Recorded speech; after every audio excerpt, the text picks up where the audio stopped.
ये कहानी है भविष्य की दुनिया की, जहाँ पर दिखाया जाता है कि दुनिया अब दो अलग अलग हिस्सों में बढ़ चुकी है।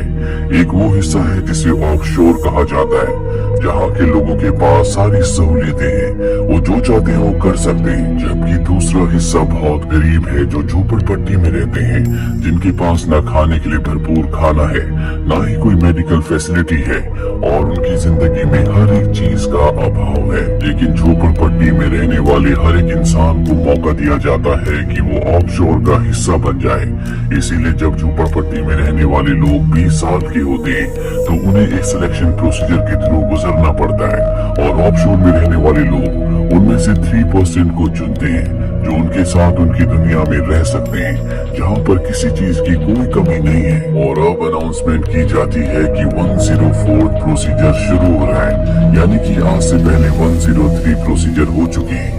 यही हमें एक लड़की को दिखाया जाता है जिसका नाम मिशेल है, और मिशेल ने भी इस टेस्ट के लिए, इस प्रोसीजर के लिए रजिस्टर किया था। इसीलिए 20 मिनट में उसे उस जगह पहुंचना है जहां पर ये प्रोसीजर शुरू होने वाला है।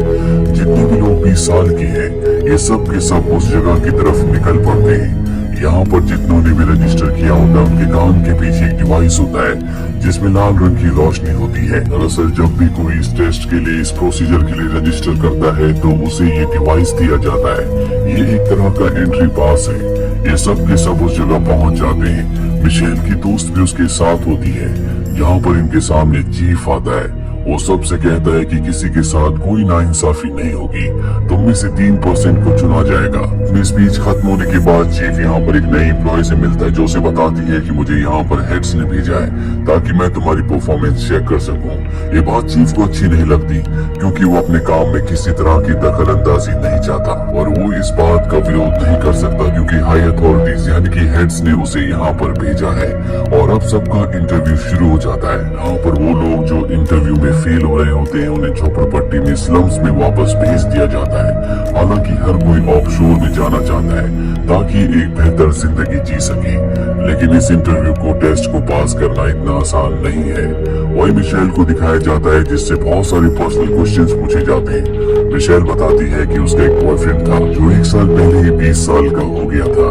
वो भी इस टेस्ट, इस इंटरव्यू के लिए आया था। वो लौटकर कभी वापस नहीं आया, जिसका मतलब ये है कि उसका सिलेक्शन हो गया था और वो ऑफशोर में चला गया। जो मिशेल का इंटरव्यू ले रहे होते हैं वो कहते हैं कि शायद उसकी मौत हो गई हो। हालांकि ऐसा बहुत ज्यादा नहीं होता, लेकिन इसकी पॉसिबिलिटीज भी है।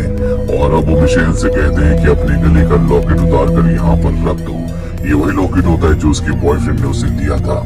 ये उसके पास उसकी आखिरी निशानी है, लेकिन उसके कहने पर वो अपने लॉकेट को निकाल कर वहाँ पर रख देती है, और अब मिशेल को चुन लिया जाता है। दरअसल ये उसका इमोशनल टेस्ट था। ये दूसरी तरफ हमें मार्को नाम के एक लड़के को दिखाया जाता है जो बहुत ज्यादा कॉन्फिडेंट है, क्योंकि उसकी फैमिली में आज तक हर किसी ने इस टेस्ट को पास किया है, और अपने कॉन्फिडेंस की वजह से वो भी फर्स्ट राउंड को क्लियर कर लेता है। वहीं एलेक्स नाम का एक दूसरा लड़का जो किसी भी कीमत पर ऑफशोर में जाना चाहता है, वो अपने बारे में लगातार बोलता ही चला जाता है। इसीलिए जो उसका इंटरव्यू ले रही होती है वो उसे रिजेक्ट कर देती है। एलेक्स कहता है कि सब का सब फेक है, हमारे सिलेक्शन का प्रोसीजर बहुत गलत है, लेकिन उसे यहाँ से निकाल दिया जाता है। यहाँ पर जितने भी लोग इंटरव्यू के लिए आए होते हैं, उनमें सबसे स्मार्ट होती है जोएना, जो कि बहुत कम बोलती है, और उसके स्मार्टनेस की वजह से उसे सेलेक्ट कर लिया जाता है। यहाँ पर जितने भी पार्टिसिपेंट्स आए थे वो सबके सब नॉर्मल थे, सिर्फ एक लड़के को छोड़कर जिसका नाम फर्नांडो है। वो फिजिकली चैलेंज्ड है, लेकिन वो हिम्मत नहीं हारता। उसके करेज को देखकर उसे भी सेलेक्ट कर लिया जाता है। अब यहाँ पर ऑफशोर के लोगों को पता चलता है कि रिबेलियस ग्रुप जो इन्हें नुकसान पहुंचाना चाहता है, जो उनका विरोधी है, उसने अपने एक आदमी को इनके यहाँ पर भेजा है, जिसे पकड़ लेते हैं और टॉर्चर करते हैं। जिसके बाद वो बताता है कि रिबेलियस ग्रुप का एक और आदमी यहाँ पर है, जो कि रिबेलियस ग्रुप को पूरी इंफॉर्मेशन पहुंचा रहा है। वही रिबेलियस ग्रुप को दिखाया जाता है जो किसी भी कीमत पर ऑफशोर को खत्म करना चाहता है, कि ये गरीबी और अमीरी के भेदभाव को हमेशा के लिए खत्म कर दे। वही हमें दिखाया जाता है कि जितने भी लोगों को चुना गया था, उन सबको दूसरे राउंड के लिए एक दूसरे रूम में ले जाया जाता है, जहाँ सबसे पहले उनकी उसी डिवाइस को स्कैन किया जाता है जो सबके कान के पीछे है। दरअसल ऑफशोर के लोग ये देखना चाहते हैं कि कहीं यहाँ पर कोई धोखे से तो नहीं आ गया। और अब जब सबका स्कैन हो रहा होता है तभी जोआना, जो कि सबसे स्मार्ट है, वो देखती है कि उसके आगे जो लड़का खड़ा है, इसका नाम रफेल है, उसके कान के स्टिचेस बहुत अलग है। वो समझ जाती है कि ये यहाँ पर धोखे से आया है। उसके कान में कोई डिवाइस नहीं है, पर जब उसे टेस्ट किया जाता है, स्कैन किया जाता है, तो वो स्कैनिंग में पास हो जाता है, यानी कि उसके कान में डिवाइस है। और जोआना को उस पर शक है। इस बारे में जोआना किसी को नहीं बताती। इन सबको अब एक दूसरे कमरे में ले जाया जाता है, जहाँ पर बहुत सारे ब्लॉक्स होते हैं और इन्हें अब 10 मिनट में 9 क्यूब्स बनाने हैं। ये सब के सब अपना काम शुरू कर देते हैं और फर्नांडो, जो कि फिजिकली चैलेंज है, वो क्यूब तक नहीं पहुंच पा रहा होता। इसीलिए मिशेल उसकी मदद करती है और अब टाइम खत्म होने वाला है। मिशेल के 8 ही क्यूब बने होते हैं, लेकिन फर्नांडो उसकी मदद करता है। वो उसके 8 क्यूब से एक बड़ा क्यूब बना देता है, जो कि उसका लास्ट यानी कि 9वां क्यूब है। रफेल का भी 1 क्यूब कम होता है, लेकिन वो अपने साथ वाले पार्टिसिपेंट से 1 क्यूब चुरा लेता है। इस वजह से रफेल भी इस राउंड को, इस टेस्ट को पास कर लेता है, लेकिन सबको पता है कि उसने 1 क्यूब चोरी किया है। इसीलिए सब उसे क्रिटिसाइज करने लगते हैं, यहाँ तक कि उसे बहुत बुरी तरह से मारते भी हैं। लेकिन जल्दी सबको एहसास होता है कि उन्होंने गलत किया, इसीलिए सब उसे सिंपैथाइज करते हैं, सिर्फ जोआना को छोड़कर। जोआना कहती है कि तुम्हें मेरी साइड रहना होगा। अगर तुमने ऐसा नहीं किया तो मैं अथॉरिटी को बता दूंगी कि तुम यहाँ पर धोखे से आए हो। वहीं चीफ के पास वो नई एम्प्लॉय आती है, जो यहाँ पर उसका काम चेक करने के लिए आई है। दरअसल वो उसके काम में किसी भी तरह की कमी ढूंढना चाहती है कि उसे चीफ की पोजीशन से निकाल दिया जाए और वो पोजीशन उसे खुद मिल जाए। वहीं दूसरी तरफ हमें दिखाया जाता है कि मिशेल और उसकी दोस्त के ऊपर ऑफशोर की एक एम्प्लॉय को शक हो जाता है।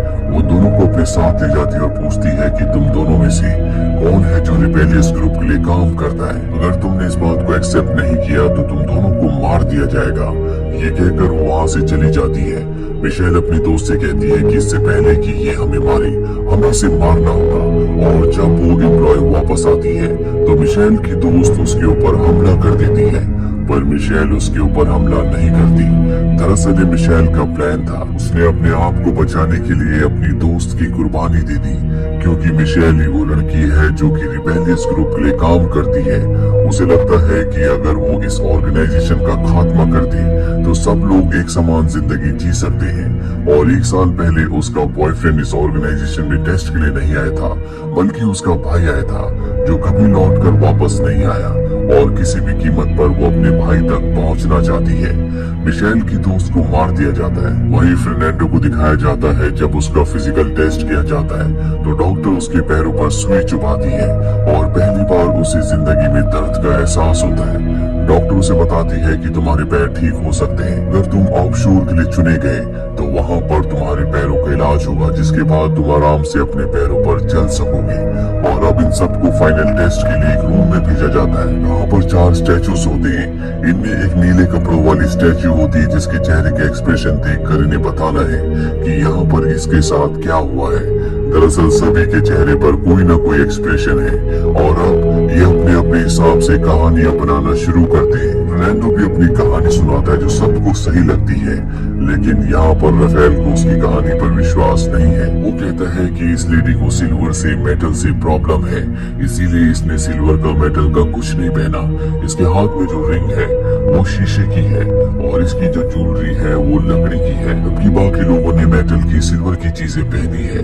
और जिस आदमी की तरफ ये देख रही है वो एक डॉक्टर है, वो उससे मदद मांग रही है। ये ड्रॉअर में देखते हैं जहाँ पर ह्यूमन बॉडी के डायग्राम्स होते हैं, जो इस बात का हिंट होता है कि वो सच में एक डॉक्टर है। लेकिन रफेल की कहानी के मुताबिक जो इस घर की, इस पार्टी की होस्ट है, उसके चेहरे पर कोई भी एक्सप्रेशन क्यों नहीं है, और इस सवाल पर वो अटक जाता है। अभी जोआना, जो इस पूरी कहानी को बहुत ध्यान से सुन रही थी, सब कुछ ऑब्जर्व कर रही थी, वो कहती है कि होस्ट ब्लाइंड है क्योंकि उसकी साइड पर कोई भी लैंप नहीं है, क्योंकि उसे लैंप की रोशनी की कोई जरूरत नहीं है।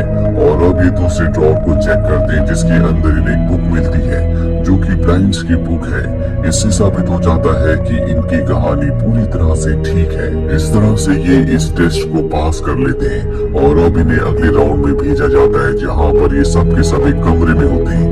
इन सबको कॉइन्स दिए जाते हैं। ये 7 लोग होते हैं, कॉइन होते हैं 6, जिसका मतलब ये है कि इन 7 में से ये एक को एलिमिनेट करेंगे और इसका फैसला इन सभी को करना है। लेकिन वो एक कौन होगा किसी को कुछ समझ नहीं आता। राफेल कहता है कि मेरे पास कॉइन है, मैं बाहर जा सकता हूँ, लेकिन तभी वो लड़का जिसके पास कॉइन नहीं होता वो राफेल के ऊपर हमला कर देता है। ये आपस में लड़ने लगते हैं और अभी सब तय करते हैं कि ये वोट करेंगे। अब के सब राफेल के खिलाफ ही वोट करते हैं, पर मिशेल जोआना के लिए वोट करती है क्योंकि वो जानती है कि वो बहुत कम बोलती है, उसका दिमाग बहुत तेज है और वो उसके आगे के मिशन के लिए खतरा बन सकती है। वे जोआना राफेल की तरफ देखती है, वो समझ जाता है कि अगर उसने उसे सपोर्ट नहीं किया तो वो उसकी सच्चाई सबको बता देगी। इसलिए राफेल कहता है कि हमें फर्नांडो को निकालना चाहिए क्योंकि वो फिजिकली चैलेंज्ड है, वो चल नहीं सकता।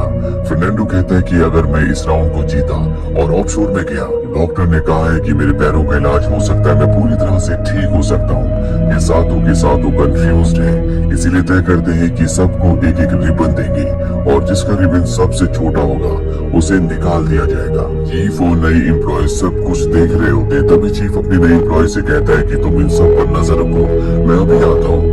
नई एम्प्लॉय को चीफ के ऊपर शक होता है, इसीलिए कैमरा से उसे चेस करना शुरू कर देती है। वो देखती है कि चीफ इस फैसिलिटी से बाहर गया जहाँ पर उसने गंदे कपड़े पहने और अब वो उस तरफ जा रहा है जहाँ पर स्लम्स है, जहाँ पर गरीब तबके के लोग रहते हैं। वो लगातार कैमरा से उसे चेस कर रही होती है, तभी चीफ देखता है कि कैमरे हरे हो रहे हैं, यानी कि वो उस पर नजर रख रहे हैं। इसीलिए वो एक तरफ भागना शुरू कर देता और कुछ फ्रूट्स नीचे गिर जाते हैं। यहाँ पर जो नई एम्प्लॉय होती है उसका चेहरा ना दिखने की वजह से उसे एक्सपोज नहीं कर सकती, इसीलिए उसे चीफ को एक्सपोज करने का कोई दूसरा रास्ता ढूंढना होगा। वही वो सातों के सातों एक दूसरे को रिबन बांट देते हैं और देखते हैं कि जोआना के पास सबसे छोटा रिबन है, यानी कि वो इस गेम से बाहर हो चुकी है।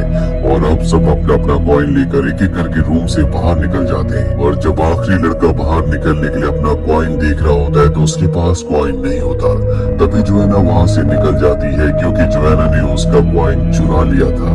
वो लड़का बाहर निकलने की कोशिश करता है और अंदर जो फैसिलिटी होती है उसे रोक लेती है, जिसका मतलब ये है कि वो एलिमिनेट हो चुका है। और इस तरह से जोआना भी ऑफशोर का पार्ट बन जाती है। ये सीरीज यहीं पर खत्म हो जाती है।